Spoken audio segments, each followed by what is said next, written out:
Packet em inglês. Não sei o que é essa palavra. Não, loss é baixo. Parece que vai, ó. Ouvir eles pra poder falar.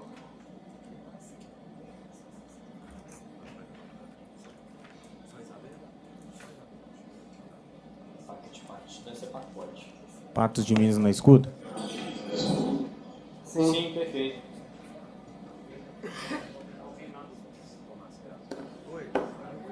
Tá me ouvindo legal agora? Sim.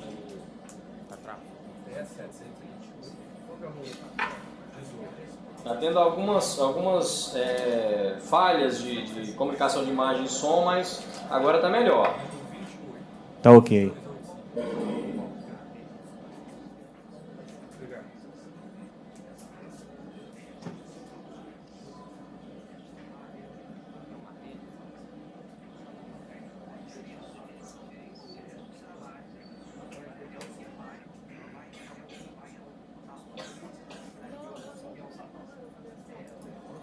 O que está aí? Reverso. Qual parte? Deixa eu pegar aqui, porque ele não me passou. Ah, não, eu vejo aqui. Já dá para ver aqui.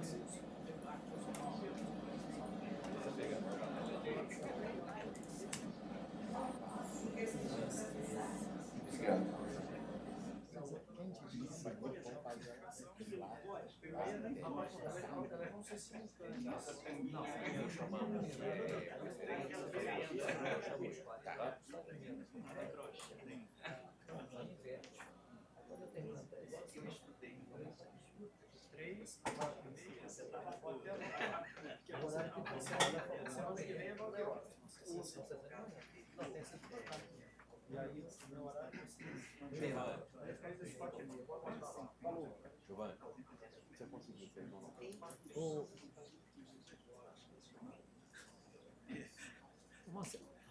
Fernando vota nos seus processos, né?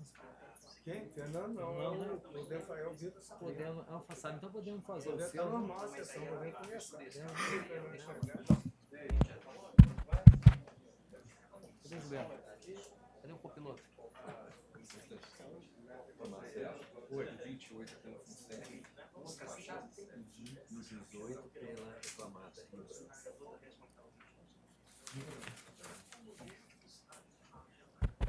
Muito boa tarde. Declaro aberta a sessão da Igreja Sétima Turma, cumprimentando os magistrados presentes. Embargadora Cristiane Feliano, embargador Marcelo Pertence, nosso grande colega Victor Salino, convocado. Ilustre representante do Ministério Público, doutor Arlélio, senhores advogados e advogadas presentes, eventuais estagiários, senhores servidores, senhor secretário que atua aqui na sessão. Demais presentes, uma boa tarde a todos. Eu submeto inicialmente a aprovação da ata da sessão anterior. De acordo. Então, fica aprovado por unanimidade a ata da sessão anterior. Nós temos um processo adiado, o desembargador Marcelo Pertence, não é isso? Então, nós temos a composição que possa já fazer o pregão. Senhor secretário, então, o pregão, processo adiado da semana passada por obséquio. Sustentação oral no PJE, processo de relatoria do desembargador Marcelo Pertence, número 39 da pauta, processo 10255, inscrito o advogado Léo Honório de Almeida Leonardo, 39 da pauta. Embargador Marcelo, o seu voto em conclusão por obséquio. Reconhecendo o recurso ordinário interposto pelo autor, João de Assis Dutra, e dou-lhe parcial provimento para reconhecer vínculo de emprego. 1º de novembro de 2004 a 24 de maio de 2016, OJ 82, contemplando a função de vendedor e complexo remuneratório, apurado considerando o pagamento de salário fixo equivalente a um salário mínimo vigente, comissões respectivos reflexos sobre os repousos, conforme se verificar em sede de liquidação, com referência aos valores praticados devidos no curso do período imprescrito. Em seguida, ao trânsito em julgado, o autor deverá, no prazo de 5 dias após a intimação, apresentar a CTPS à Secretaria do Juízo, que a partir de então notificará a ré para proceder às anotações pertinentes e entregar ao TRCT, código SJ2 e as guias CDSD no prazo de 8 dias, sob pena de multa diária de R$100 por dia de atraso, sem limitação a ser revertido em favor do obreiro, além de indenização substitutiva do seguro-desemprego, caso o autor não vier a receber o benefício por sua culpa exclusiva. Condenar a ré em substituição à indenização fixada no artigo 27J da Lei 48686 de 65 a pagar os seguintes parcelas. Reflexo da comissões sobre repouso semanais remunerados, conforme se apurar em liquidação de sentença. Reflexo sobre férias acrescidas do terço, 13º salários, aviso prévio, FGTS, mais 40%. Férias em dobro acrescidas do terço dos períodos aquisitivos 2010, 11, 11, 12, 12, 13, 13, 14. Férias simples acrescidas de um terço do período aquisitivo 14 e 15 e proporcionais simples acrescidas de um terço à razão de 4/12. 13º salários computando de forma integral dos exercícios 12, 13, 14 e 15 e proporcional à razão de 1 a 3/12 de 2016. Aviso prévio indenizado 63 dias, reflexo em férias acrescidas do terço, 13º e FGTS mais 40%. Indenização substitutiva do FGTS não depositado, incidentes sobre todas as parcelas de natureza remuneratória, pagas ou devidas durante o período imprescrito, a partir de 1º de março de 2012, além de multa de 40% decorrente da extinção sem justa causa do pacto de trabalho. Multa do artigo 477, parágrafo 8º da CLT, aferido o complexo remuneratório à época da rescisão contratual. Diferente de comissões, no período de julho de 2012 até a rescisão contratual, com incidência percentual de 8,5%, sobre o montante líquido das vendas, sem incidência de tributos cobrados em nota fiscal, juros, moras, multas e custos destinados à cobrança por atraso de pagamento, conforme se verificar em liquidação, com exceção apenas da venda efetivada para a obra do condomínio residencial Parque Montanério, da construtora Capanema Gouveia Empreendimentos, perante a qual será referido metade do referido percentual e reflexos em repousos semanais remunerados e ambos, comissões de repouso em férias acrescidas do terço, 13º salários, aviso prévio, FGTS mais 40%. Declara as parcelas de natureza salarial, prefeitos do artigo 832, parágrafo 3º, custas acrescidas no importe de 11.400, calculados sobre 650 mil, valor arbitrado da condenação. Essa é a proposta, presidente. Muito obrigado. Doutor Léo, boa tarde. Com a palavra, caso o senhor entenda necessário. Por observar. Excelentíssimo senhor presidente dessa egrégia turma, eminentes magistrados que acompanham, ilustre representante do Ministério Público. Senhor presidente, até para poupar os trabalhos da egrégia turma, eu poderia aguardar eventual voto divergente? Claro, doutor. Há divergência nesse processo? Não, senhor. Não, senhor. Unânime, doutor. Muito obrigado, boa tarde. Obrigado, prazer em vê-lo. Um abraço, bom feriado. Agora nós podemos seguir o processo do Marcelo. Vou aceitar. 5 boas. Marcelo, vamos chamar o seguinte, que é da sustentação oral à distância, tá? Para do equipamento. Continua, então, sobre a relatoria do desembargador Marcelo. Sustentação oral à distância, senhor secretário, com a palavra, por obséquio. Número 16 da pauta, processo 10.640. Inscritos os advogados Débora Martins, pelo reclamado, e Dr. Brian Epstein Campos, pelo reclamante, à distância, a partir dos fatos de Minas. Brian, à distância, né? E a doutora... Conheço o recurso ordinário interposto pelo autor e, no mérito, dou-lhe provimento parcial para elevar a indenização por danos morais de 20 para 30 mil reais, elevar o percentual de redução da capacidade laborativa utilizado para a causa da indenização por danos materiais de 30% para 100%, excluindo saindo o redutor aplicado para apuração da parcela, mantidos os demais parâmetros adotados na origem. Conheço o recurso interposto pela ré e, no mérito, nego-lhe provimento. Rejeito o pedido de aplicação demandado por multa de litigância de má-fé. Eleva o valor da condenação para 440 mil reais, passando custas a 8.800 pela ré. Essa é a proposta, presidente. Obrigado. Doutor Brian, está ouvindo?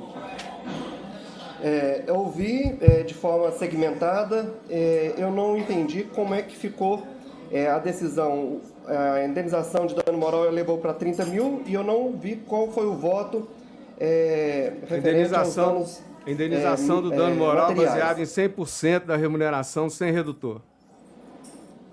Certo. Dano material. Há voto divergente? Vou consultar, doutor. Há divergência nesse processo? Não, presidente. Mas espera que tem uma advogada também inscrita pela parte contrária. Ouviu, doutor? Tem uma advogada da parte Dispensa contrária para sustentar. sustentação. Foi não, doutora? Dispensa a sustentação. Foi não. Boa tarde, Estou doutora. dispensando a sustentação. Boa tarde a todos. Foi não, doutor. Sim, doutora. Com a palavra. Verifico que houve um aumento gritante aí, né, na condenação, que a priori aí na liquidação dava 90 mil reais e agora majorou para 400 mil reais. Porém, eu indago alguns pontos relevantes que foram discutidos em audiência relacionados aos depoimentos o reclamante não fez prova, apenas houve a prova técnica pericial, porém nós ouvimos 2 testemunhas. E as 2 testemunhas declararam que o procedimento que o reclamante fez no dia do acidente não é compatível com o que é praticado e que ele recebeu treinamento para tanto. Por isso, ambas as condenações devem ser extirpadas, tornando o processo improcedente. Esse é o requerimento da reclamada. Portanto, a senhora encerrou? Sim. Eu pergunto ao relator e aos demais votantes, se, diante da ponderação, se mantém o voto. Eu mantenho o voto como apresentado. O laudo pericial confirma a perda da capacidade laboral para a atividade que antes ele desempenhava, absoluta. Por isso, os termos do artigo 950 do Código Civil fala do dano, da perda da capacidade para aquele trabalho para o qual se inabilitou. Na realidade, o laudo pericial é claro ao estabelecer essa perda total para a atividade que ele já desempenhava. Eu destaco para Vossa Excelência a questão do redutor. Foi arbitrado lá na origem 50%, eu já, até algumas situações, já até tinha aplicado, mas eu estou adotando, depois de mais pensar, e aí eu trago a Vossa Excelência, na minha opinião, esse redutor não sequer tem amparo, tem previsão legal no artigo 950, por isso que eu não estou adotando mais esse redutor, mas mantido o voto como apresentado. Os demais acompanham? Também mantém. Então, eu proclamo a ambos advogados, a senhora presente é o doutor que está em Patos de Minas, que prevalece o voto do relator à unanimidade. E assim se decide, doutora. Muito boa tarde, prazer em vê-la. Prazer em vê-lo, doutor. Um abraço. Seguinte. Não, agora o senhor. Tem como votar? Tem, né? Tem. O doutor Fernando. Peraí, deixa eu abrir minha sala aqui. Deixa eu abrir. Minha sala que eu fechei, eu estou na sala. Não, só aqui caiu um pouquinho de café aqui, pô. O povo vai colar tudo aqui. Deixa eu abrir a sala aqui um instantinho. Continua. Não, agora vai passar para mim. Agora, Sala presidencial. Que presidência? A Praticamente presidência é Brasil. Praticamente uma mansão. Vamos lá. Qual é o processo? Processo de relatoria do desembargador Paulo Roberto, processo 10 da pauta, número 11082. Inscrita para acompanhar o julgamento, a advogada Daniela Rodrigues Bottini. 10 da pauta. Eu vou à conclusão do voto com é um juízo de retratação somente, viu? Então, estou conhecendo novamente do recurso reclamado, quanto ao mérito proferindo juízo positivo de retratação, modifico o comando judicial, ID número tal, que já está aqui, negar provimento ao recurso do reclamado para determinar o restabelecimento dos anuênios nos termos da decisão de primeiro grau, observada a prescrição parcial. Eu pergunto se há divergência. De acordo. Unânime, então, a decisão. Quem é advogado que estava só para ouvir? Ok? Deu para entender? Obrigado, um abraço. Seguinte. 16 da pauta, processo 11407. Mesma sala. Na mesma sala. Inscrito o advogado João Luiz de Amoedo Avelar. Doutor João. 16 da pauta. Fábio, né? Doutor João, não? Tá aí, doutor João? Tá, senhor, excelência. Tá ali fora. Alguém Tá fora. Ah, sim. tá ali fora. Doutor João? Atleticano da moleza.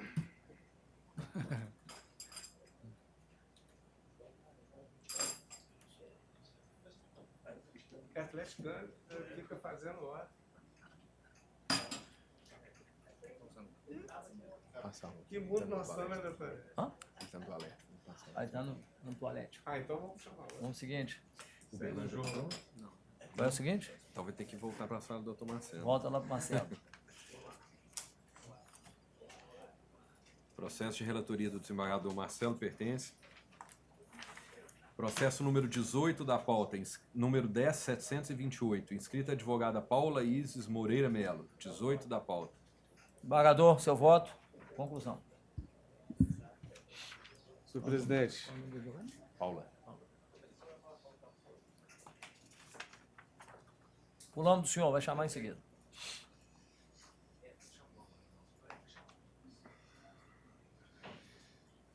São 2 recursos. Da primeira cooperativa Rio Branquense, eu não conheço por deserção. E quanto ao apelo da segunda ré, Rio Branco Alimentos, regular representação, nego provimento ao apelo. A senhora está por qual parte, doutor? Pela Rio Branco. Pela Rio Branco, foi da irregularidade, não? Da subsidiariedade. Não é cooperativa, subsidiariedade. Então, eu mantenho Não conheço o apelo. Quanto da Vossa Excelência, eu estou mantendo reconhecido o vínculo com a primeira ré e a responsabilidade subsidiária da demandada em razão do deferimento de parcelas rescisórias. Registro apenas quanto à tese de enquadramento do autor no artigo 62.1, não examinada na origem, que a prova oral demonstrou ser possível a fiscalização da efetiva jornada elaborada, por quanto iniciada e encerrada a jornada na sede da ré, sendo que, ademais, conforme demonstrado na prova oral, o cumprimento das entregas era devidamente fiscalizado. Só para facilitar para Vossa Excelência. E o recurso da cooperativa eu não conheço por dizer. Doutora Paula, boa tarde, com a palavra, caso necessário. Boa tarde, excelências. Boa tarde, colegas. No presente caso, trata-se, né, da subsidiariedade da Rio Branco, segunda reclamada. Contudo, restou demonstrado nos autos que o contrato celebrado da segunda ré Rio Branco com a cooperativa foi um contrato especial de prestação de serviço de transporte de mercadoria. Além disso, a segunda ré chama a atenção pelo fato de que o serviço de transporte ele é um serviço especializado, desvinculado da atividade fim da segunda ré, que tem como, né, que é público e notório, que tem como objeto e atividade fim o abate de aves, né, a industrialização da matéria-prima, colocando o produto final à disposição do cliente, sendo que totalmente desvinculado do objeto social da cooperativa, que é de transporte de mercadorias. Nesse contexto, eu chamo a atenção para o artigo 8º da Lei 11.442, de 2007, que trata exatamente dessa questão do contrato de mercadoria, de transporte de mercadorias, no qual peço vênia para ler o artigo 8º. O transportador é responsável pelas ações e omissões de seus empregados, agentes, prepostos ou terceiros contratados ou subcontratados para a execução dos serviços de transporte, como se essas ações ou omissões fossem próprias. Dando seguimento, não restou comprovado nos autos também qualquer irregularidade ou fraude com relação à cooperativa. E, além do mais, também restou demonstrado que o autor ele, exercia a atividade de chapa, né? Eu gostaria de chamar a atenção também para algumas inconsistências no depoimento pessoal do reclamante e no depoimento da sua testemunha. No depoimento pessoal do reclamante, ele fala que o senhor Luiz ligou e chamou o depoente e o colocou em um caminhão fixo. Inclusive, ele cita a placa desse caminhão. Já a sua testemunha, o senhor Marcos Aurélio, fala que o reclamante trocava, às vezes, de motorista e de caminhão. Então, de plano, a gente vê aí, dentre a prova oral, que há contradição entre os depoimentos, o que retira a credibilidade da testemunha do autor e não tendo ele feito provas de suas alegações.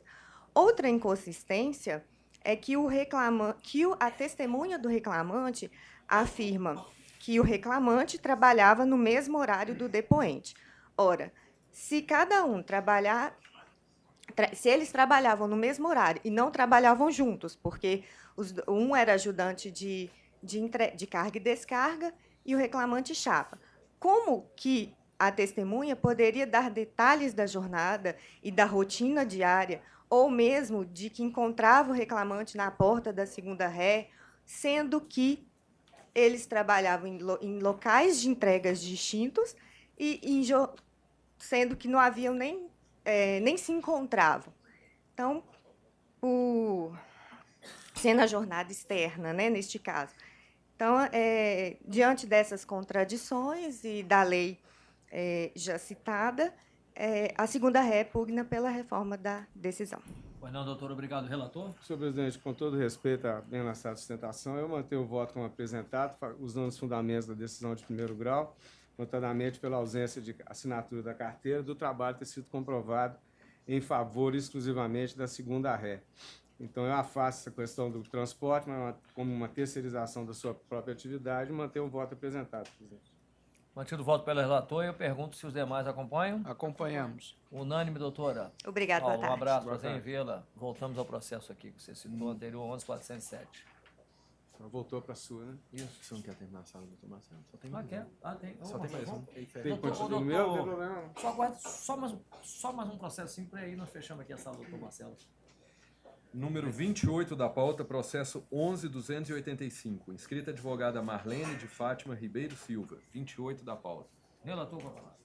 Senhor presidente, eu recebi memorial da FUNCEF, esse é um caso interessante. Estou conhecendo o recurso ordinário interposto pela Associação dos Gestores da Caixa Econômica Federal, AGCF, e no mérito dou-lhe parcial provimento para declarar a competência dessa especializada para os julgamentos dos itens A e B do rol de pedidos iniciais, corretorno dos autos omitidos do juízo de primeiro grau para o processamento da ação nesses termos, remanescendo a extinção do processo sem julgamento de mérito, declarada na origem em relação aos pleitos deduzidos contra a FUNCEF, item C do rol de pedidos. Nessa verdade, esse caso aí, essa associação, ela entra com pedidos tanto de recolhimento de contribuições pela Previdência Privada, quanto também de obrigações em relação à FUNCEF. As obrigações da FUNCEF estão abrangidas pelo aquele recurso extraordinário, 586.453, por isso eu estou afastando a competência do Justiça do Trabalho. Continua, remanesce então a competência para discutir o conflito entre a associação e a Caixa Econômica Federal nessa justiça. Depois discute no outro e adota para resolver a questão também a aplicação da súmula 170 do STJ. Havendo duas justiças competentes na pretensão, analisa um fato e depois o outro vai para o outro lado.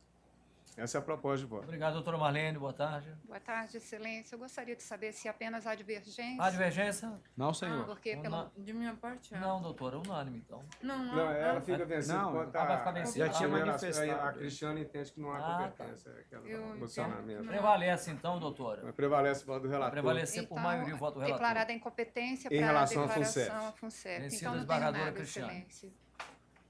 E assim se decide. Seguinte, agora sim, né?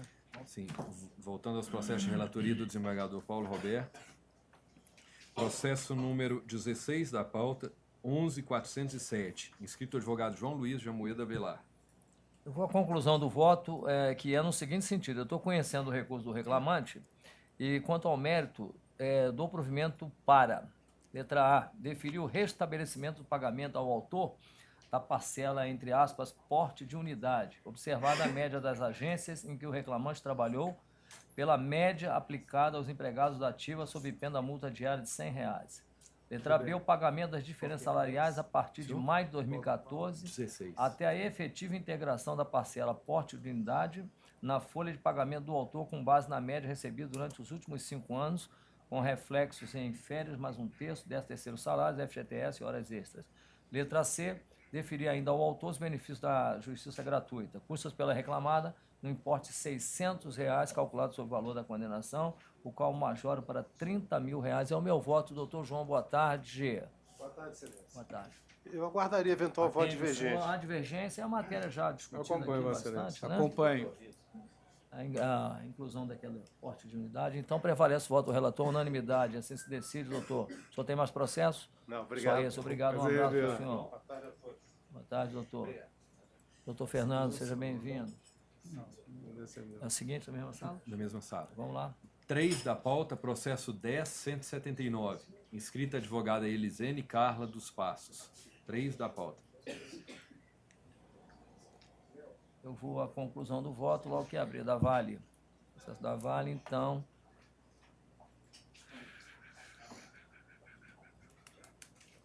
O voto vai no seguinte sentido. Estou conhecendo do recurso no mérito, negando-lhe provimento. Doutor, como é o nome da doutora? Elisene. Doutora Elisene, boa tarde, com a palavra, caso necessário. Conheço e nego. Boa tarde a todos. Esse processo, ele é uma ação revisional. Sim. Que a Vale ajuizou em face de um empregado ativo, porque teve uma ação coletiva na qual ele aproveitou, né, como substituído da ação que condenou a Vale ao pagamento de adicional de periculosidade. Ocorre que a situação dele na empresa alterou, ele mudou de setor, e por isso a realidade dele também foi alterada em relação a pertinência do adicional de periculosidade. E a Vale, então, ajuizou a ação revisional buscando a revisão desse adicional. Porém, foi entendido pelo juiz Lacó que seria ilegítimo, mas, no nosso entender, não há ilegitimidade, porque o direito aqui é individual dele. Não se busca, em relação aos outros substituídos, alterar o julgado em relação aos demais, apenas em relação a ele. Então, ele é parte legítima para figurar na presente ação, somente. Doutora, eu estou mantendo o voto aqui, a matéria, e aqui eu me refiro, que me dirijo também aos demais votantes, é a matéria de direito, né? Que é uma discussão de direito. Estou mantendo o voto. Eu estou aqui comungando com o entendimento do juiz de primeiro grau, que extinguiu sem mérito essa ação. Como votam os demais, por obséquio? De acordo. Senhor presidente, eu também até tive alguma dúvida, mas levando em consideração que o TST já dizia até da legitimidade do sindicato, mesmo quando vigorando o enunciado 310, que era super restritivo em relação à substituição processual, o TST já reconhecia a legitimidade do sindicato para figurar no polo passivo em ações rescisórias e, no caso, aí também é revisional. E, a rigor, tecnicamente, efetivamente, o autor foi o sindicato, que é aquele caso, inclusive, tem o Sindere, tem outra Sindiferro. Então, eu peço pena de nobre advogado e acompanho o relator. Obrigada. Se decide, doutora, prevalece o voto do relator à unanimidade. Boa tarde, doutor. Um abraço, prazer em vê-la. Seguinte. Sustentação oral à distância a partir de Uberlândia. Tem uma sala? Número 9 da pauta, processo 11061. Inscrita a advogada Roberta Parreira Santana, Uberlândia. 9 da pauta. Doutora Roberta, está ouvindo? Sim, claramente, excelência. Boa tarde, inicialmente. Eu vou ler a conclusão do voto. Se a senhora não entender, a senhora nos informa, viu? Muito obrigada. Olha, o voto é o seguinte, doutor. Eu estou conhecendo o recurso e negando provimento. A senhora vai usar o uso da palavra? Não há necessidade. Era o. A senhora quer saber se há divergência, então? Por favor. Há divergência nesse processo? Não. Unânime, doutora. Muito obrigada. Boa tarde a todos. Um abraço para a senhora, um abraço aí em Uberlândia a todos. Muito obrigada. Desconhecidos, né, doutor? Cumprimentar todos, né? Progressista. Não, deixa eu entrar. Tá, vou passar para a doutora Cristiane, então, que o doutor Fernando não conseguiu entrar. Sala, doutora Cristiane. Processo de relatoria da desembargadora Cristiana Fenelon, número 4 da pauta, processo 10.206, escrito o advogado Edson Antônio Fiuza Gutierrez. Ô, doutor Edson. 4 da pauta. Desembargadora, conclusão do voto. Qual o nome do processo aqui? Eu não tenho. Conheço o recurso ordinário, interposto pelo autor, no mérito do parcial provimento para condenar a reclamada ao pagamento de 1 hora extra por dia, quando violado o intervalo entre a jornada, 4 dias a cada semana. Fixa a jornada para apuração das horas extras da seguinte forma: das 7h30 às 18 horas, de segunda a sexta, das 7h30 às 14 horas, 2 sábados por mês, sendo que entre os meses de março, abril e setembro a dezembro de cada ano, na época das negociações coletivas, a jornada tinha início às 5 horas, em 2 vezes na semana, sempre com 30 minutos de intervalo entre a jornada em 4 dias da semana, segunda-feira até quinta-feira. Nas sextas-feiras, o intervalo era de 1 hora. Mantidos os mesmos parâmetros e reflexos deferidos na origem. Condena a reclamada ainda ao pagamento das repercussões de salário no período encoberto pela garantia de emprego, em férias mais 1/3, fundo de garantia mais 40%, 10º nos limites do pedido. Tudo como consta da fundamentação. As verbas acrescidas têm natureza salarial. Salvo reflexo em férias indenizadas mais 1/3, fundo de garantia mais 40%.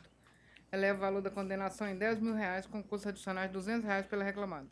Obrigado, desembargador. Doutor Edson. Pois não, obrigado. Senhor desembargador, Gutierrez presidente, Fiuza. senhor desembargadora. A palavra, doutor. Senhor desembargador, senhor procurador, senhor secretário. Senhor presidente, aqui nós estamos defendendo as pretensões do autor. Aqui, senhor presidente, pedindo vênia a sua excelência, a douta desembargadora relatora, o reclamante entende que, conta o período de horas extras, em virtude do período de negociação coletiva, ele também a elas faria jus. Isso porque ficou, segundo o reclamante, provado que as negociações coletivas, que eram março, abril e setembro a dezembro de cada ano, o recorrente faria jus ao pagamento dessas horas extras, uma vez que nesses mesmos citados, conforme a prova produzida no saldo. Então, pedindo vênia, Sua Excelência, a douta desembargadora relatora, que seja alongado o provimento. E também quanto ao período de sobreaviso. Por quê? Porque ele usava celular, senhor presidente. E aqui o reclamante traz a colação de Vossa Excelência, com todo respeito à Sua Excelência, a douta desembargadora relatora, o voto de Dr. Luiz Otávio Renault, que diz que o empregado que porta um telefone celular corporativo, após o cumprimento de sua jornada normal, e permanece, segundo o reclamante, ele o fazia, aguardando ordem de sua empregadora, não estando, de conseguinte, no exercício de sua plena liberdade individual e devendo, pois, ser remunerado. Então, nesse período, segundo o autor, está em controvérsia que ele fazia também, faz jus também essas ordens. E também quanto à dispensa discriminatória, que Vossa Excelência, salvo melhor juízo, já o fez, né? Deferindo a ele logo do retorno da Previdência. E pedindo mais uma vez, vênia, que seja deferido também o pedido de danos morais. Por quê? A dispensa do autor, ele a considerou discriminatória. Porque logo que voltou da Previdência, no período que tinha garantia de 90 dias, ele foi sumariamente dispensado. Não se discute aqui o poder de comando da empresa. Mas, nesse caso, entende o reclamante que a sua dispensa decorreu de modo discriminatório. Assim, pedindo vênia a Sua Excelência, a douta desembargadora relatora, a quem sempre rendemos nossas homenagens, que a pretensão do reclamante seja plenamente atendida. É o que se espera e muito obrigado. Obrigado, doutor Edson. A relatora? No caso, o reclamante encontra-se plenamente apto para o trabalho e não apresentou qualquer evidência de redução da capacidade laborativa. O fato da reclamada ter dispensado o obreiro após a alta previdenciária, por si só, não comprova que a dispensa foi discriminatória, principalmente porque a moléstia que o acometeu não possui potencial discriminatório capaz de estigmatizar o portador. Foi uma pneumonia não específica. Então, eu estou rechaçando esse pedido por isso. Quanto ao sobreaviso, o telefone era também para uso particular, não havia penalidade alguma caso ele não atendesse, e era extremamente eventual ser chamado. Não ficou caracterizado o sobreaviso, realmente. Não havia evidência de permanência em regime de plantão, somente possibilidade de ser chamado. Nada que comprometesse a liberdade de deslocamento. E as horas extras, se eu não me engano, aqui no voto, eu deferi. Deferi. A negociação foi deferida. Então, obrigado. Começando às 5 da manhã. Duas vezes. Só isso prevalece, então, Eu acompanho o relator com todas as vendas eminentes. Sim, ela está mantendo o voto e eu, nesse processo, também voto, né? Sim. Doutor Edson, primeiro, eu não entendi porque o senhor riu, falou que tinha... Né? Lá na faculdade dizia que advogado não tem lado, né? Advogado tem lado sim, tem o lado da lei, né? Claro, o senhor está aí, claro. Se for reclamado, o senhor vai defender, se for reclamado, requerer. Mas, doutor Edson, eu estou acompanhando o voto da relatora, até porque também entendi, até tinha dado uma olhada nesse processo hoje de manhã aqui no gabinete, de manhã que eu falo em 11 horas, e realmente eu não vi a caracterização aí do sobreaviso, como bem disse a relatora, né? O fato só de ter o celular não caracteriza, né? E quanto à questão dessa pretensão aí, né? Da dispensa discriminatória também me lembrou que nós temos um outro processo hoje, não sei se é a doutora Cristiane, que é parecido com esse, mas que é considerado discriminatório. Mas nesse aqui eu também entendi que não é não. Doutora, eu estou acompanhando também, viu? Voto a relatora, pedindo vênia a Vossa Excelência, cumprimentando pela sustentação, e proclamo que prevalece o voto da relatora à unanimidade, então, tendo em vista também a manifestação do desembargador Marcelo. Obrigado, presidente. Bom feriado. Bom feriado. Para nós todos. Obrigado. Também. 27 da pauta, processo 11643. Inscrito o advogado João Bosco Leopoldino da Fonseca. 27 Qual da o número pauta. do processo, hein, por favor? 11643. 11643, tudo bem. Relatora, conclusão do voto. Acuso recebimento de memorial e conheço do recurso no mérito do parcial provimento para reconhecer o vínculo de emprego diretamente com o segundo demandado, Banco Bradesco S.A., por todo o período do contrato havido com a primeira demandada, o qual se declara nulo. Determinar ao Banco Bradesco S.A. a anotação da carteira de trabalho com todos os dados pertinentes e condenar solidariamente os reclamados ao pagamento das seguintes parcelas: diferenças salariais decorrentes da observância do piso salarial da categoria dos bancários para o pessoal do escritório, reajustes posteriores com reflexos em férias, mais 1/3, 13º salários, aviso prévio, fundo de garantia, mais 40%, auxílio-refeição, auxílio sexta alimentação e 13º salário, 13ª sexta alimentação, PLR, inclusive a verba adicional, conforme critérios estabelecidos nas convenções coletivas juntadas com os autos, aos autos com a inicial, horas extras excedentes da 30ª semanal, as quais deverão ser apuradas à luz do espelho de ponto anexados aos autos, com base na remuneração da autora, acrescidas do adicional previsto nas convenções dos bancários, adotado o divisor 180 e respectivos reflexos em repousos, inclusive sábados, domingos e feriados,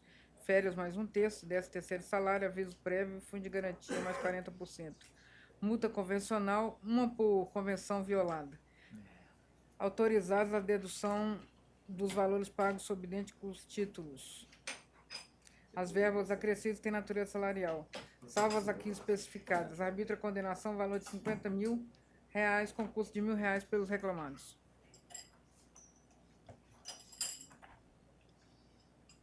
Doutor João Bosco, boa tarde. Boa tarde, excelências. Com a palavra, doutor. Excelentíssimo senhor desembargador presidente, senhores magistrados presentes, representante do Ministério Público, senhor funcionário. O pedido da reclamada é no sentido de se negar provimento ao recurso pela improcedência total da reclamatória com os fundamentos que vou adiantar. Noticio somente que na semana passada a terceira turma deste egrégio tribunal negou provimento integral ao recurso da reclamada em caso idêntico, confirmando integralmente a sentença pela improcedência da reclamatória. Os fatos são incontroversos. O juiz foi muito cuidadoso e fez uma audiência para salientar quais eram os fatos incontroversos. E ficou comprovado que a reclamante somente fazia cobranças. E vejam que a reclamada faz cobranças para banco, para Algar, uma grande empresa multinacional, e para várias escolas. A gente se pergunta com qual dessas empresas as reclamantes vão pleitear vínculo empregatício. Com todas, então coloca-se num balaio, seleciona se alguém vai ser empregado de empresa A, da empresa B, da empresa C e assim por diante. Ora, o fato está mais do que comprovado, ela só fazia cobrança. Alicerça-se o princípio da segurança jurídica. E esse princípio está alicerçado no artigo 5º, inciso 2º da Constituição. Ninguém é obrigado a fazer ou deixar de fazer alguma coisa, senão em virtude de lei. E, por outro lado, o artigo 170 da Constituição também é muito claro ao garantir a liberdade de iniciativa, a livre concorrência e o valor social do trabalho. Ainda, a lei civil, o artigo 421, enfatiza a liberdade de contratar.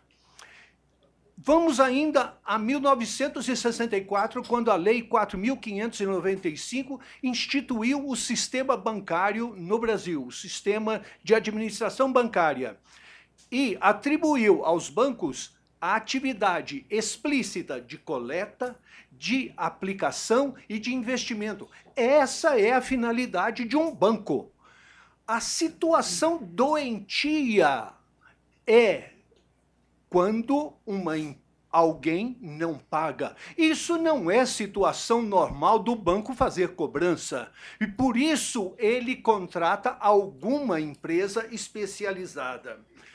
Bom, vejamos aí, surge a Lei 13.429, que nada mais é do que uma cristalização de um pensamento já existente. Não estamos defendendo e nem o juiz fez aplicação retroativa da lei.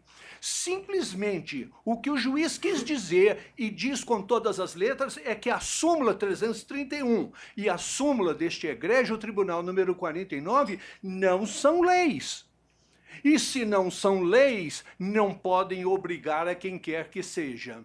Mas vejam mais, o Supremo Tribunal, no recurso extraordinário 760.931, agora recente, da lavra do ministro Fux. Aliás, ele foi o redator. Vem dizer, a dicotomia entre atividade fim e atividade meio é imprecisa, artificial e ignora a dinâmica da economia moderna. E cita um economista norte-americano, graças a Deus que estamos começando a estudar um pouco mais de economia, além de estudar a CLT. Mas o inciso 2º dessa ementa diz: a cisão de atividades entre pessoas jurídicas distintas não revela qualquer intuito fraudulento, consubstanciando estratégia da empresa. E veja, quando se fala de precarização, nunca, ao que eu conheço, alguém se lembrou de fazer um levantamento técnico para saber se a atividade constituiu-se numa precarização ou não. O ministro Fux, a ementa tem várias laudas, só a ementa, ele começa a dizer dos benefícios da terceirização. E no processo de repercussão geral, no agravo em recurso extraordinário 713.211, ele enfatiza a possibilidade da terceirização. Mas não é só. O Tribunal Superior do Trabalho, em decisão da lavra do ministro relator Caputo Bastos, filho do nosso saudoso Maurício Caputo Bastos, de quem tenho a honra de ter sido colega na ocasião, ele era de Juiz de Fora, ele vem dizer: terceirização, serviços de cobrança, exatamente o caso que agora se discute. Consoante registrado, a reclamante foi contratada pelo Financial Management no Brasil, serviços de cobrança, empresa que atua no ramo de cobrança extrajudicial, para exercer a função de auxiliar de cobrança. E mais adiante ele diz: no caso, a reclamante não executava tais atividades de bancos, empréstimos, abertura de contas, venda de cartões, mas sim prestação de serviços de cobrança de clientes inadimplentes. É somente essa a atividade de uma cobrança. E as decisões do Supremo, esta decisão do TST, chamam a atenção para a adoção de uma nova perspectiva. Nós não podemos reconhecer o grande valor da terceirização. Se eu estiver construindo a minha casa, e num determinado... Não estou mais, graças a Deus. Mas se eu estivesse construindo a minha casa, e num determinado momento eu contrato alguém que seja perito azulejista, e é uma especialidade, eu não sou empregador dele, posso vir a ser responsável, possivelmente, mas eu não sou empregador dele, eu contrato uma empresa especializada que venha executar esse trabalho. Vejam, Vossas Excelências, que tudo fala neste processo em razão da improcedência total da ação. E vejam, Vossas Excelências, o último exemplo, esse é um pouco provocante, mas é uma verdade. Vossas Excelências já viram, por acaso, algum automóvel rodando sem pneus pela cidade? Eu não. E tenho certeza de que Vossas Excelências também nunca viram. E eu garanto que daqui a pouco os empregados da Pirelli ou da Goodyear vão entrar com uma ação alegando terceirização indevida e vão pleitear vínculo contra a Volkswagen, a General Motors, a Volvo, a Honda, a Hyundai. Beleza? A terceirização é proibida. Então, todos os operários, todos os trabalhadores da fábrica de pneus vão pedir vínculo empregatício com a Volkswagen. Eles podem até escolher o que for mais conveniente, contra a Volkswagen, contra a Hyundai, contra a General Motors e assim por diante. Vejam que o fenômeno da terceirização é hoje um fenômeno irrecusável. é um fenômeno de organização empresarial. E a empresa que quiser fazer todas as atividades está fadada à falência. É por isso que reitero o pedido de improcedência da reclamatória, negando-se provimento ao recurso interposto. Muito obrigado, excelências. Obrigado, doutor João Bosco. Eu, antes de devolver a palavra à relatora, sou revisor desse processo. Eu tive o ensejo de reexaminá-lo ontem à noite, muito tarde, por sinal, 11h30 da noite, e eu sei que o advogado, não sei se foi Vossa Excelência que esteve no meu gabinete, eu não estava, mas eu recebi o memorial de 22 páginas, li as 22 páginas, linha por linha. Acho que a questão realmente ela empolga a todo momento, quando nós nos deparamos com essa discussão de terceirização e ainda mais relativa a banco, né? Nós vínhamos, todos nós, inclusive eu, vínhamos, claro, nos apoiando na própria súmula 331, inclusive na súmula 49 do tribunal. Mas eu confesso a Vossa Excelência, confesso aqui aos meus caros colegas, aqui eu não sou a relatora, eu li o voto da relatora já 2 vezes, 3 vezes, já olhei o processo de novo, mas me chamou a atenção alguma coisa, doutor, que eu não ouso ainda, né, declinar nessa sessão. Eu vou pedir vista desse processo para a próxima sessão, viu, doutor?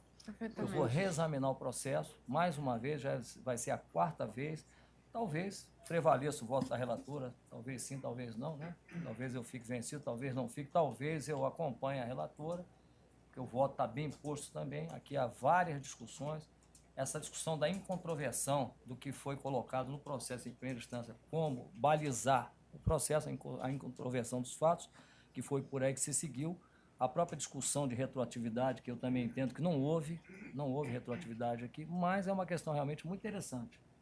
Então, eu estou pedindo, vendo ao meu ilustre colega desembargador Marcelo e também a ilustre relatora, eu vou pedir voto à próxima sessão. Nossa, doutor, é dia 9, às 9 da manhã, ok? O processo fica adiado, Vossa Excelência já fica intimado, então nessa sessão eu irei proferir meu voto, então, tá bom? Pois não. Muito obrigado, uma boa tarde, um bom feriado para todos. 22 da pauta, processo 11.229. Inscritos os advogados Fernando Rola Vasconcelos, pelo reclamante, e Maicon Cardoso Araújo Oliveira, pelo reclamado. 22 da pauta. De quem é esse processo? Da doutora Cristiana. O 11.229. 22 é o seu, de novo. Tem dois procuradores, né? 10, 9, 8. Seu voto em conclusão, 10, 9. Eu rejeito a preliminar de não conhecimento suscitada pelo reclamante em contra-razões e conheço dos recursos ordinários interpostos pelas partes.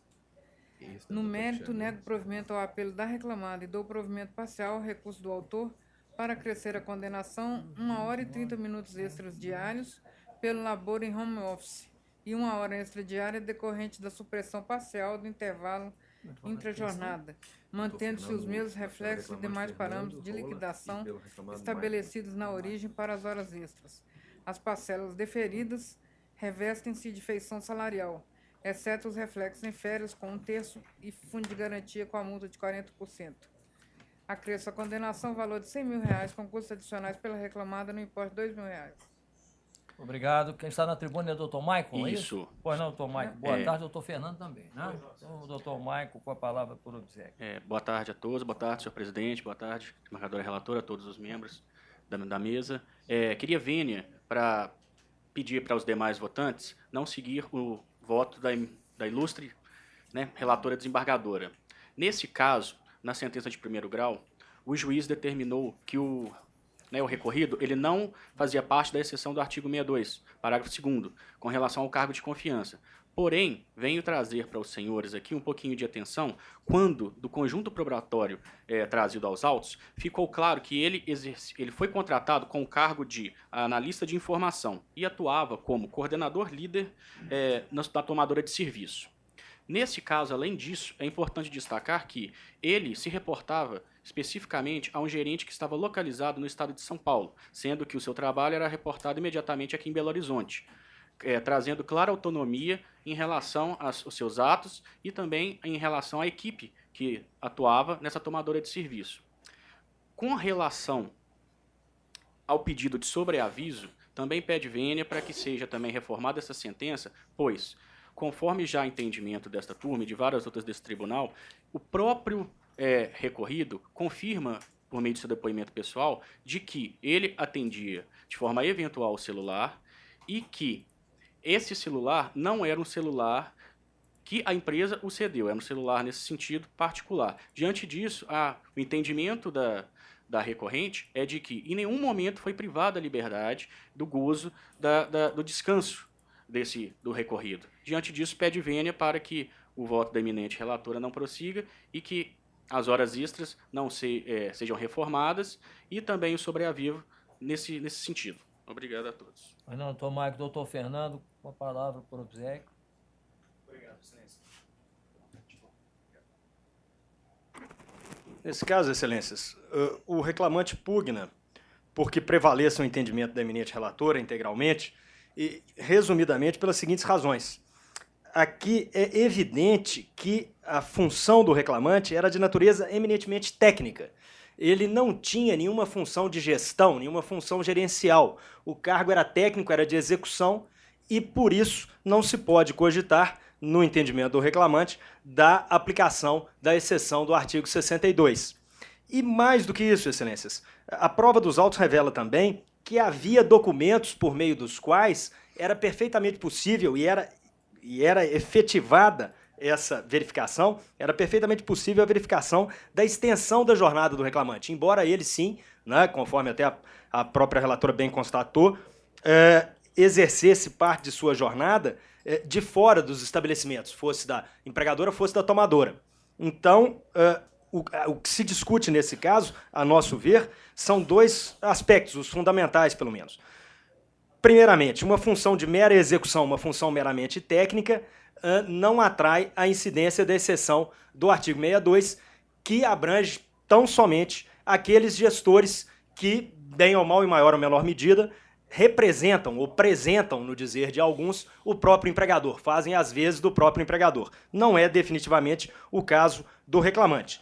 E, no caso do reclamante, especificamente, conforme revela a prova dos autos, não só era possível o controle da jornada, como esse controle era efetivado por meio de relatórios e de registros de horário. Então, por essas razões, é certo que o reclamante faz jus às horas extras devidamente comprovadas nos autos. Então, é por isso que deve ser acompanhado o voto da eminente relatora. Obrigado. Obrigado, doutor Fernando. Relatora com a palavra.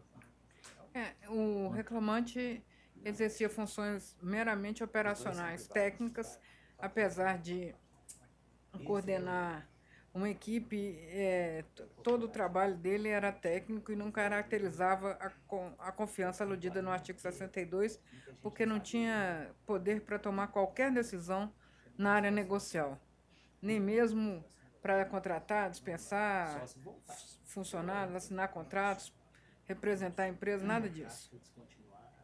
Agora, esse trabalho ficou provado que, após o expediente, ele trabalhava ainda 1 hora via acesso à rede interna no grupo da empresa, né? Ele ficava acionado, trabalhava nesse notebook fornecido pela reclamada, de casa, e mais meia hora à distância, porque ficava no telefone. Era acionado a qualquer hora do dia ou da noite, sempre 30 minutos por dia, em média. Essa hora extra é devida a título de trabalho em home office, fora do horário. Não, home office, né? É isso. Está mantido o voto pela relatora, eu sou o segundo votante.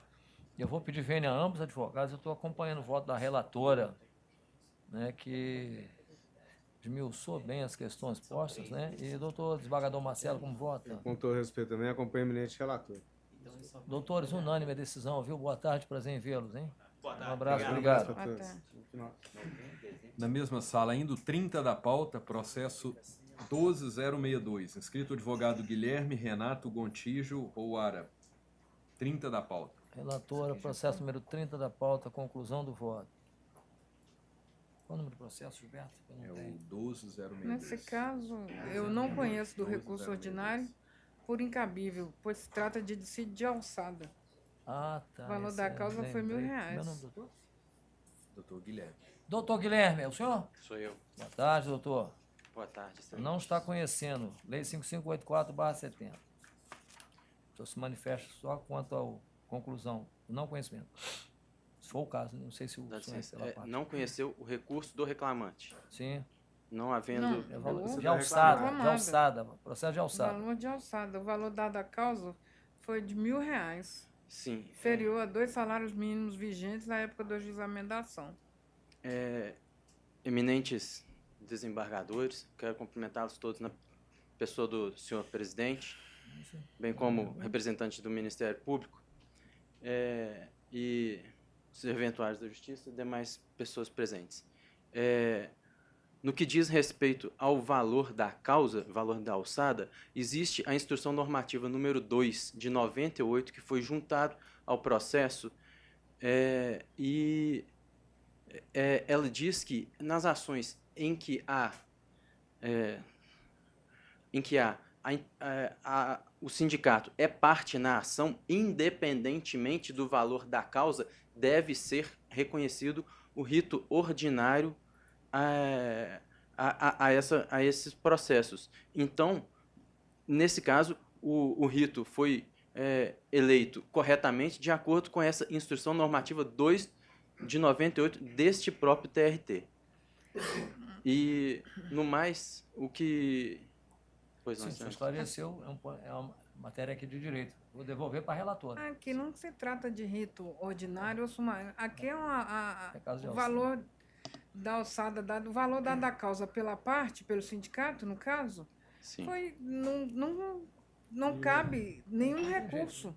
Só recurso extraordinário para o Supremo. Então, tá certo. Então... E prevalece a lei, doutor. Vai prevalecer a lei. Lei 554/70. Também? Com todo respeito ao nobre advogado, acompanho o relator. Não é conhecido, doutor. O recurso é rito ordinário, mas Mas tem o valor, de alçada. Não tem. Não tem jeito. Se aplica a lei E é 554. estabelecido em lei, ainda que a instrução falasse. Não é sumaríssimo. A lei está acima da instrução. Doutor, e esse decídio, viu? Tá. Obrigado. Obrigado. Boa tarde, senhor. É o seguinte. Processo de relatoria do desembargador Fernando Rios. Número 12 da pauta, processo 10872. Inscrita para acompanhar o julgamento, advogada Daniela Rodrigues Bottini. 12 da pauta. Desembargador Fernando, boa tarde. Boa Conclusão do seu voto. Eu conheço dos recursos no mérito do parcial provimento ao da reclamada para determinar a aplicação do divisor 220 para cálculo das horas extras deferidas e do parcial provimento ao do reclamante para crescer a condenação, pagamento de reflexo de horas extras sobre a PIP e licença-prêmio. Mantém o valor da condenação por ainda compatível. Doutora Daniela, é isso?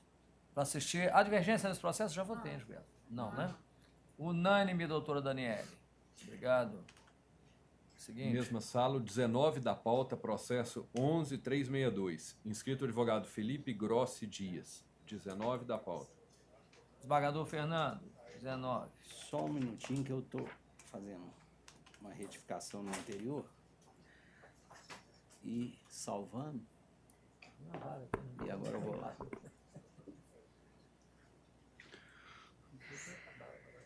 Já tá acabando a sedação. Agora é mais 10 minutos, cara. Marilene Itaú. Eu conheço dos recursos, no mérito, nego-lhes provimento. Esse agora ou não? Conhece, nego? Conheço, nego. Doutor? Felipe. Doutor Felipe, qual a palavra? Se for necessário. Excelência de senhor embargador presidente, que eu peço vênia em cumprimento dos demais integrantes da turma, ilustre relator. Data máxima vênia do voto do ilustre relator, entende a reclamante que a equiparação salarial com o paradigma Patrícia Firmino lhe seria devida. E ela explica isso no seu recurso da seguinte forma. A respeitável sentença negou a equiparação ao fundamento de que a reclamante teria dito no seu depoimento que nos últimos 5 anos não teria trabalhado com paradigma Patrícia, na mesma agência. Entretanto, trata-se de 2 empregadas que possuem mais de 5 anos na mesma empresa, inclusive a reclamante mais de 15 anos, mais de 20 anos.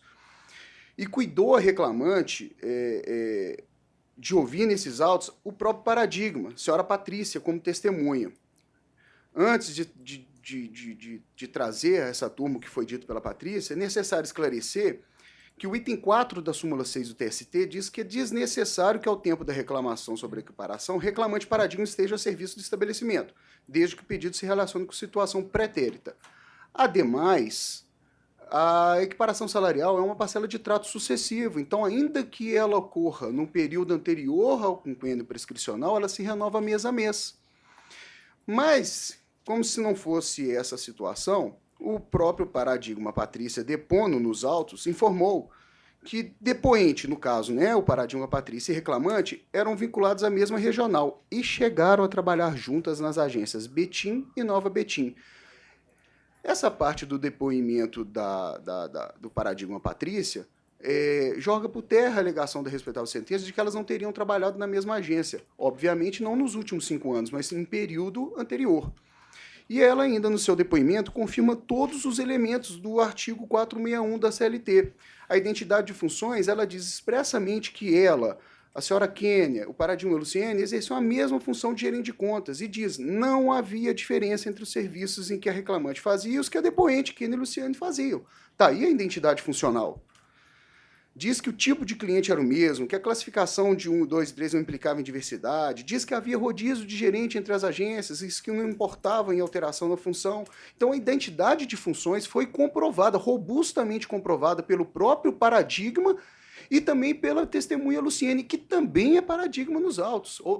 Vejam bem, os 2 paradigmas foram ouvidos como testemunhas sem que contra eles corresse qualquer fundamento que desprestigiasse as informações trazidas aos autos. Com relação ao tempo na função há 2 anos, o próprio paradigma Patrícia foi expresso ao dizer que quando ela foi admitida no banco, a autora já era empregada ali. E dessa época já desempenhava as atividades de gerente de conta, ou seja, também não existe tempo superior a 2 anos na função. Em relação à perfeição técnica e produtividade, ainda que essa prova não fosse da reclamante, a testemunha Patrícia cuidou de dizer que não havia diferenças de produtividade e qualidade entre os serviços da reclamante e os serviços dos paradigmas. Então, data máxima vênia, a equiparação salarial foi robustamente comprovada. Vejam bem, se os 2 paradigmas depondo nos autos, confirmando todos os elementos do artigo 461 em relação à equiparação salarial, não seja suficiente para a procedência do pedido, não sabe a recorrente o que mais seria necessário ser feito nesses autos para que esses pedidos fossem julgados procedentes. Então, em relação à senhora Patrícia, entende a reclamante, ora recorrente, a necessidade da reforma da sentença para que seja julgado procedente esse pedido. Passada essa questão, a outra é a do paradigma Luciene, em que a respeitável sentença julgou procedente o pedido, mas não aplicou os efeitos da súmula 6, item 6, dizendo que uma outra reclamatória trabalhista teria reclamante perdido a equiparação com 2 empregadas que integram a cadeia equiparatória de Luciene. Vejam bem, excelências, não nega esse fato a recorrente, a reclamante não nega o fato de que teve uma ação em que foi julgado improcedente o pedido com Marcela e Ana Paula, que integram de fato a cadeia da senhora Luciene. Entretanto, essas 2 senhoras não são paradigmas desses autos, a paradigma é Luciene. E ainda que elas integrem a cadeia, o pedido não foi destinado a elas. E mais, se fossem as 2, o topo da cadeia equiparatória justificaria que a reclamante estaria nesses autos tentando chegar ao salário daquelas com quem ela perdeu um primeiro processo, mas não é essa a realidade, porque o paradigma topo dessa cadeia é o senhor Giovanni, além de outros, o Jucimar, Nele. Então, o salário final do paradigma Luciene, com quem a sentença julgou procedente o pedido, não é de quem a reclamante perdeu a equiparação salarial, e sim o Giovanni, com quem ela nunca pleiteou a equiparação salarial. E, além desse fato, como se não bastasse todas as provas produzidas pela reclamante, não houve qualquer uma prova realizada pelo banco. Seja porque acolhida a contradita, confessada pelo próprio preposto do exercício de cargo de confiança pela primeira testemunha levada a juízo, e por um fato mais gravoso ainda, de que a segunda testemunha participou de uma reunião prévia com advogados prepostos, onde foi realizada uma prévia da audiência que seria realizada. sabendo, só Deus sabendo, se já não aconteceu isso no processo onde foi julgado improcedente o pedido do reclamante. Mas o fato é que, e o que interessa para esses autos, é que o reclamante cuidou de comprovar todos os elementos do artigo 461 com paradigma patrícia, o banco não apresentou contraprova, muito menos fez qualquer prova de fato impeditivo, modificativo ou extintivo dos paradigmas de patrícia, e com relação a Luciene, que a sentença julgou procedente, o paradigma tropo, matriz ou último nunca foi paradigma da reclamante em outro processo. Então, também nesse sentido, entende a reclamante ser necessária a reforma e é o que vem se sustentar nessa tribuna, agradecendo a atenção de todos. Não, doutor, obrigado. Relator. Presidente, o caso tem uma certa complexidade. Eu estou mantendo a sentença, o juiz explica bem, mas eu faço também aqui uma análise. Então, no fundo, é o seguinte, a equiparação com a paradigma Luciene está sendo mantida como determinou a sentença. Agora, com relação à Patrícia, que é o que está no recurso da reclamante, tem que ver o seguinte, o magistrado, o juiz de primeiro grau fez uma análise completa da situação, que eu transcrevi aqui. Apesar de reclamante postular a observância do salário resultante da equiparação obtida pelo modelo, que é essa Patrícia, em outro processo, ela não trouxe, ela obteve, a Luciene obteve no outro processo equiparação com Marcela da Silva Marim e Ana Paula Ponte Guimarães, que, por sua vez, haviam alcançado equiparação com Giovanni Carvalho Drummond, Neile Vieira Flores e Jurcimar Ferreira Marins. Ocorre que, em um dos processos que eu ponho aqui o número, mas baseado na sentença, foi julgado improcedente o pleito equiparatório da hora autora com as modelos Marcela e Ana Paula. Compulsando o andamento desse processo reto mencionado, há ali um trânsito em julgado, já de improcedência. Então, eu tenho que... É inviável essa equiparação, como aqui pretendido. Ela, inclusive, omite esses paradigmas remotos, talvez propositalmente, porque eu já tinha perdido antes. Né? E eu estou com a sentença, estou mantenho o voto também. Mantido o voto, eu vou pedir vênia ao advogado, não sem antes cumprimentá-lo pela sustentação, viu? Mas eu estou acompanhando o voto do relator, que é o terceiro votando nesse processo, a advogadora Cristiane também acompanha, doutor. Então, prevalece o voto do relator, unanimidade, viu?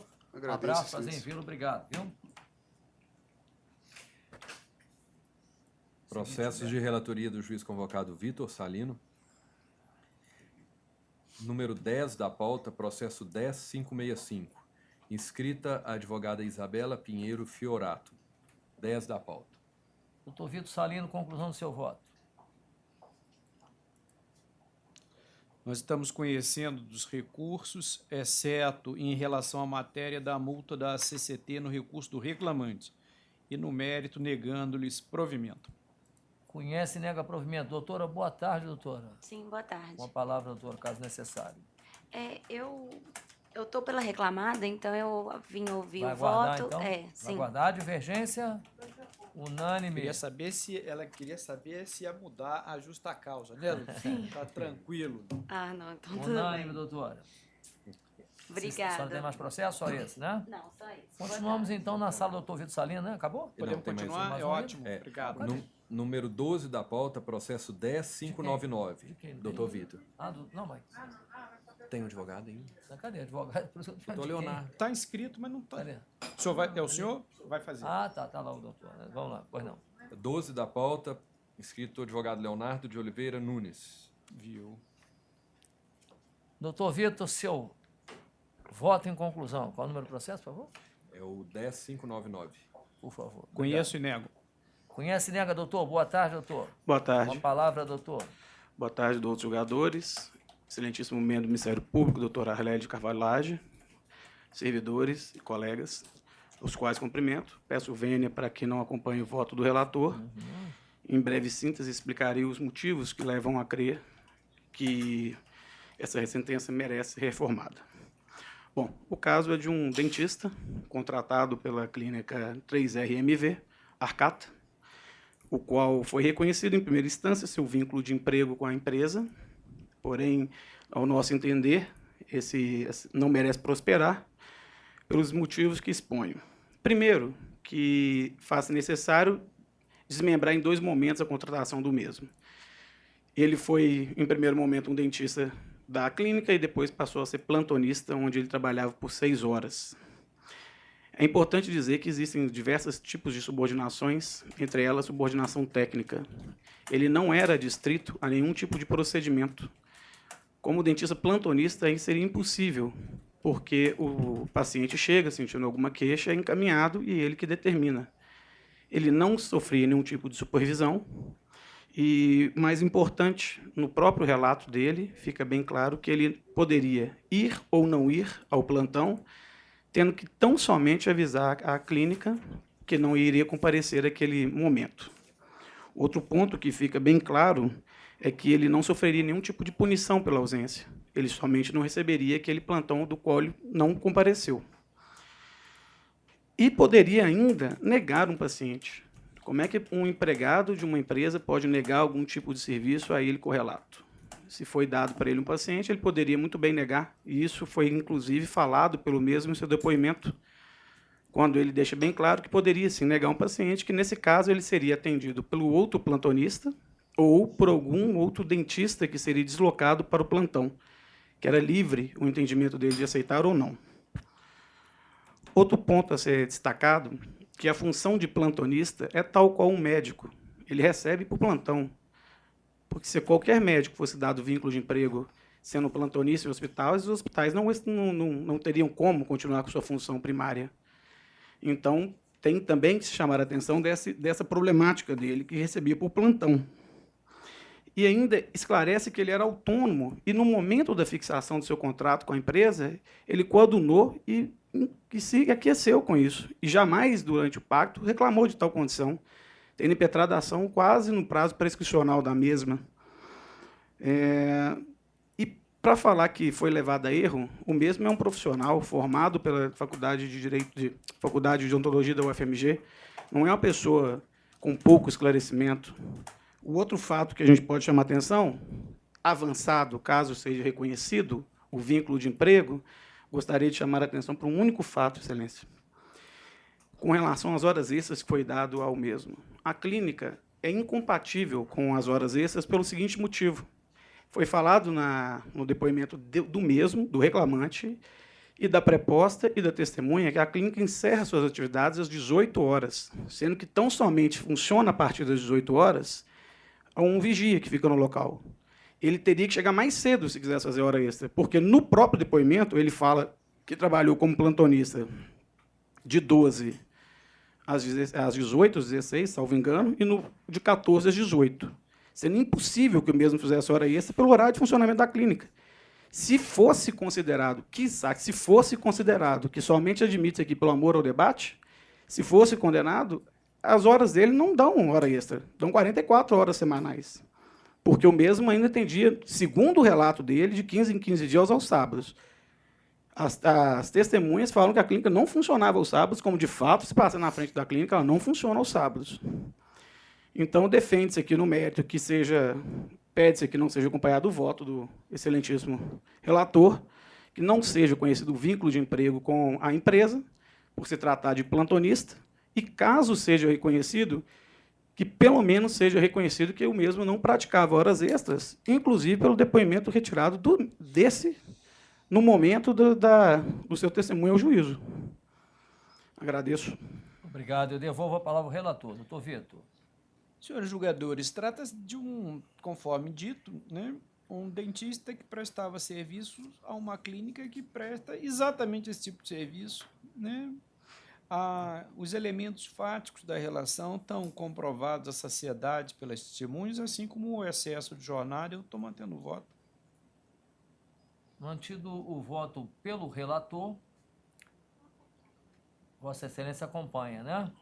E eu também vou pedir vênia ao ilustre advogado, né? É uma matéria eminentemente de fato, né? E aqui se prestigia, claro, sempre que possível, né? O princípio da imediação, no juízo de primeiro grau, né? Então, eu vou pedir vênia a Vossa Excelência, eu estou acompanhando o voto do relator também. Prevalece o voto à unanimidade, então, doutor. O senhor tem mais processo ou só esse? Não, só esse. Muito obrigado, Somente. doutor. Boa tarde, Obrigado. prazer em vê-lo, viu? Obrigado. Continuamos na sala do doutor Vitor, então, agora? Podemos continuar na sala do doutor Vitor? Vamos lá, Gilberto. Agora você que é o Barambambam. É o 1 da pauta. Deixa eu ver, tem divergência no 1, né? Tem, eu estou em campanha.